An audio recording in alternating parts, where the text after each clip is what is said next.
আসসালামু আলাইকুম গাইস, আমি এসেছি ইজতেমা মাঠে ভিডিও বানাইতে। তো আপনাদেরকে বিনোদন দেওয়ার জন্য ভিডিও বানাইতে এসেছি। আপনার বৃষ্টি নামছে, তারপরে ভিডিও বানাইতে এসেছি। আসলে যারা কন্টেন্ট তৈরি করে তারা ভিডিও ছাড়া থাকতেও পারে না, কন্টেন্ট করতেই পাগল।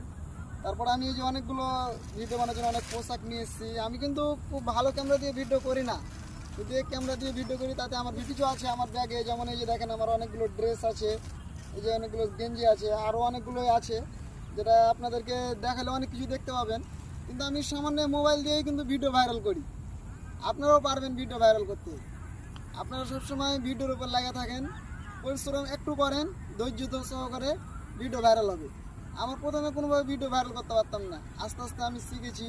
আমি 1-2 বছর অনেক ভিডিওর জন্য সাধনা করছি। এখন আমার ভিডিও দিলে না হয়, আমি এখানে ভিডিও বানাই, রিসোর্টে ভিডিও বানাই, অনেক জায়গায় ভিডিও বানাই। কিন্তু মিউজিক কোনো সময় ব্যবহার করবেন না। আজ মিউজিক ব্যবহার করলে আপনার ভিডিও কোনো সময় র্যাঙ্কিংয়ে উঠবে না।